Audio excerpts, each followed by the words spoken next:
We found out early last week that they are targeting Nate Diaz versus Jorge Masvidal 2. The initial report said December, but I'm hearing January. So this will be the rematch for the BMF title. They could train together, may not fight on the same card, but be around each other, train together. Like I said, when I spoke to Nick in November, he wanted the Masvidal fight. I think he's okay if his brother gets it. The Diaz brothers being on the same page is good. I would love to see Nick in Nate's corner when he fights Jorge Masvidal. Yeah. It's been a while since we've seen that. How do we feel about that fight getting booked as opposed to some of the other fights? Because I have to be honest with you, DC, when that news came out, I saw a lot of people poo-pooing it. I saw a lot of people kind of being upset that they're going with Nate versus Jorge. I'm surprised. Why wouldn't you want it ended, unceremoniously, the cut? Let's see a decisive winner. Could I tell you why people are a little bit? Because when you watch the fight, right, and Nate's my boy, but when you watch the fight, it wasn't all that close before the cut, right? Because Masvidal was fighting a good fight, and Nate wasn't having his best performance. So when you look at it, you're like, well, they're matching these dudes up again, and why? Because based on Nate saying, I was going to beat him, I was just getting started. Because reality is, they only fought how many rounds? 2, 3? 3. They fought 3 rounds, right? It looked like Masvidal was winning all 3 of those rounds, I think. I'm not exactly sure. I don't recall it as well as you probably do. But it seemed like Jorge was up 3-0. So you're putting together a rematch where it looked like one guy was winning the fight. And I think that's why the fans may be a little bit against it initially. But the moment Nate and Jorge start to talk and start to sell the fight, people get right back on board. But yeah, I believe a lot of it is because of that. It seemed like the fight was going in Jorge's way, and it seemed like it was his way pretty clear when you're watching it. Well, you can't please these fans because on the one hand, they say, oh, Leon, stay quiet over there. You got pieced up in the back. You're done. And then on the other hand, you give them the Nate fight. Other than those 2 guys, who else was out there? Conor? I mean, they're very clearly holding Conor off for the winner of Gaethje versus Khabib, which is now, a month and change away. So he's not really in the cards. Maybe they're just upset. I don't know. A healthy Nate Diaz. My understanding was he wasn't 100% healthy. Now I'm not making excuses for him, but a healthy Nate Diaz, Jorge Masvidal coming off that fight, I feel like the second fight will be more competitive. And by the way, what a great way to start the year, 2021. There could even be fans in attendance by then. I'm not against it. I'm not against Nate Diaz fighting Jorge Masvidal. I'm just trying to think of what people may have thought going into the fight. I think it'd be a good fight. Like you said, especially if Nate was hurt. These are things that that most of the world doesn't know. We don't know that Nate was hurt going into the fight. But when you watch Nate fight, he actually still went out there and did his thing.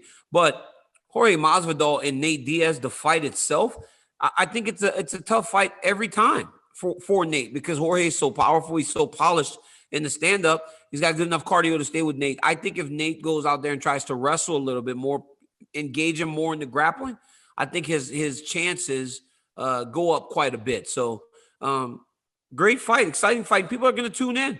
I kind of wish Masvidal and Leon would have fought. I kind of wish, right? Like, when are we going to get the Nate fight?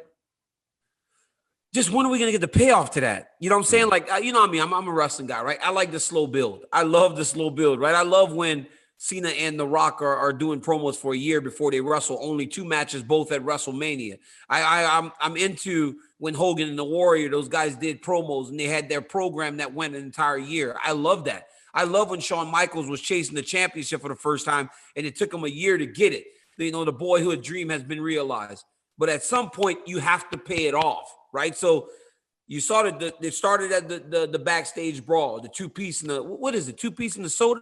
No, I think it's the 1-piece and the biscuit. He hit him twice, so it had to be 2. I mean, 3-piece of the soda. Okay, so 3-piece in the soda. Yeah. So that was the start of the rivalry, right? Then all the talk back and forth, right? So now we're going on 6-7 months. It's like it's been a while, right? What do you mean 6-7 months? It's been a year and a half. Oh, this happened last year? March of 2019. That's when he beat Darren Till. Yes. Oh my goodness! So we're 2 years into this thing. Yes. We're still talking. When's the payoff? That's what I'm saying, man. Pay this thing off, man. Let's pay this thing off and putting these dudes in there to fight because there's nothing better than when 2 guys want to fight each other and they hate each other and they're talking and then they get locked into an octagon. I'm ready to see those 2 dudes get locked into an octagon. No knock on what we got going with Nate and Jorge, but man, I'm ready for the payoff on that whole situation.